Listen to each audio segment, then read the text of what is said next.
I mean, really, the figure of the Baal Shem Tov has undergone quite a lot of revolutions in scholarship. In the early part of this century,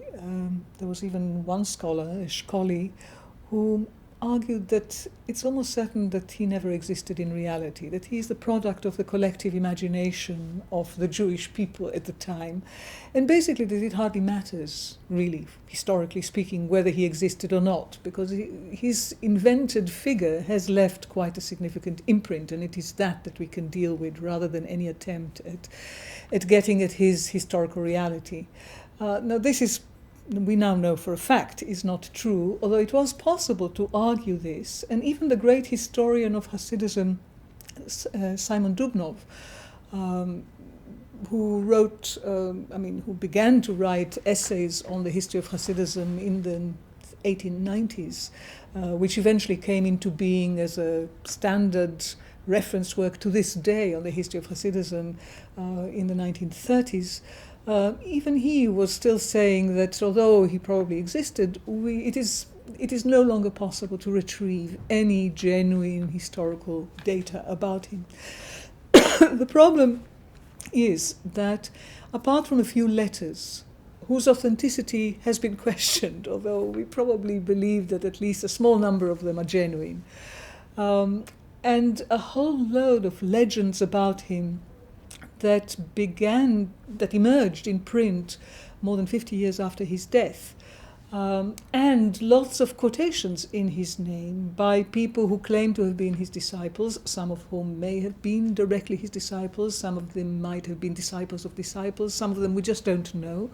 We really had virtually nothing of the Baal Shem Tov himself. And the legendary material about him, which appeared in print at the very end of 1814 for the first time in Hebrew, but probably originated at the end of the 18th century in a manuscript version of a text that was published in 1814, is also based on oral traditions transmitted from one generation to the next, we believe originating in people who actually knew him personally. But it actually came to light and is available as a text much too late for historians to trust it. Moreover, quite a lot of the tales about him are full of kind of supernatural feats, of miraculous events, attributing to him all kinds of powers, some of which really belong to a certain typology of saintly figures that has been in circulation since the Middle Ages. I like to quote one in particular that is clearly grafted onto his biography, his legendary biography, from the cycle of tales we have about a 16th century Kabbalistic figure, the Ari, Isaac Luria,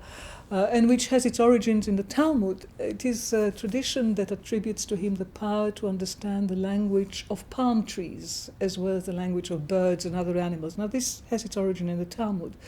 and features again in the legendary life of Isaac Luria, who lived in Safed, in Palestine.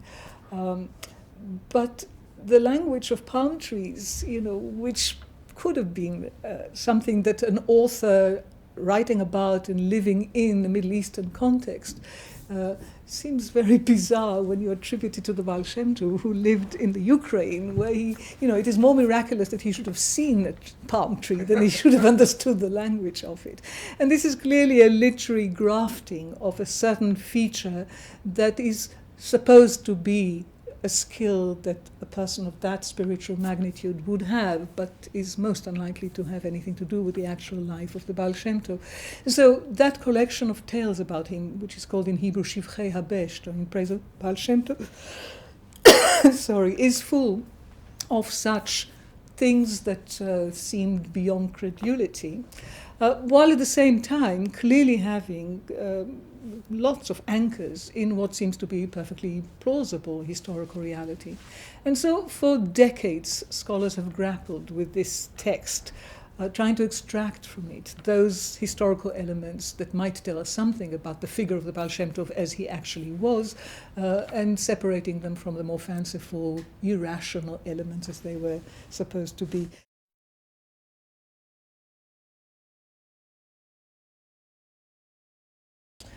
So the Baal Shem Tov as a personality is not easily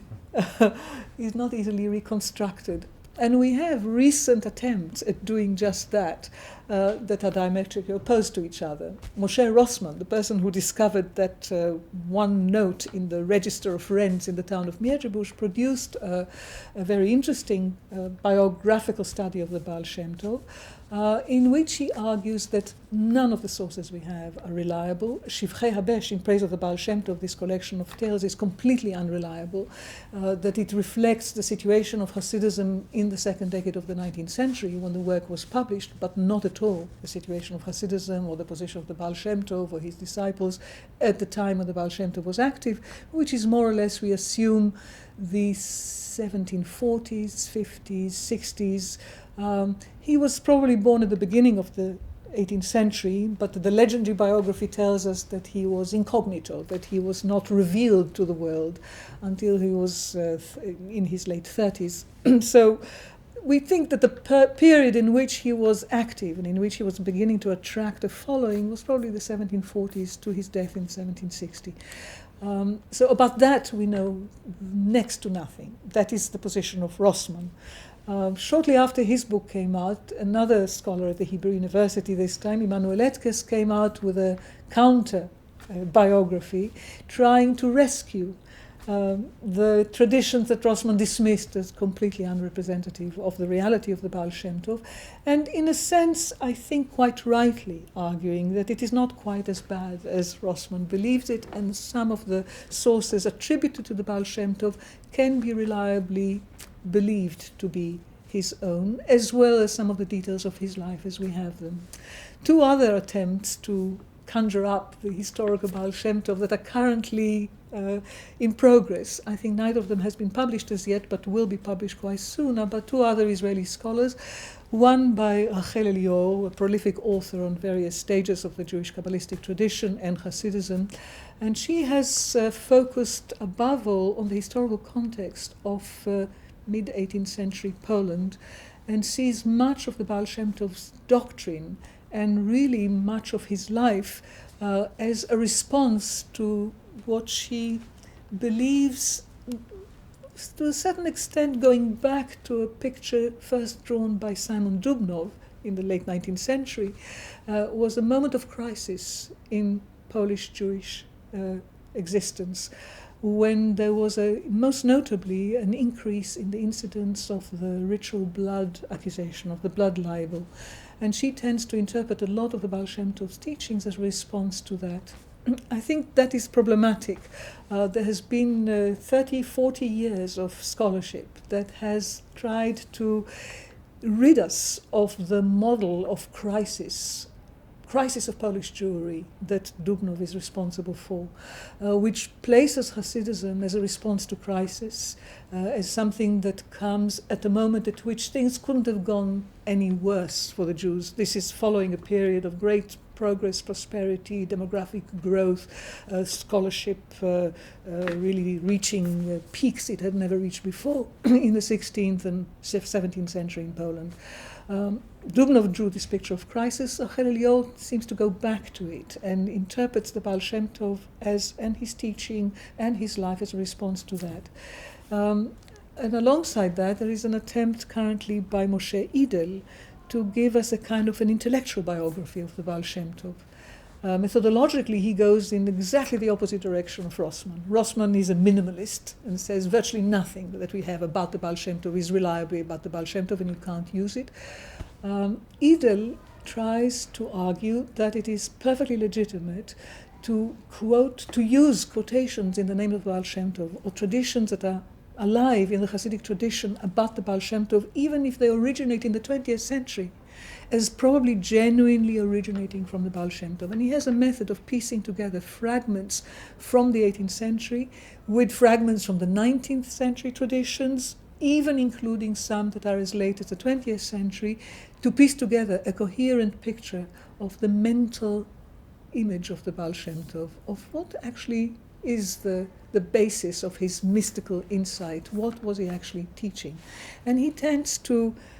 place an emphasis on prayer as the main religious activity that the Baal Shem Tov placed an emphasis on, as opposed to the traditional emphasis on scholarship, which is how Rabbinic Judaism normally is characterized.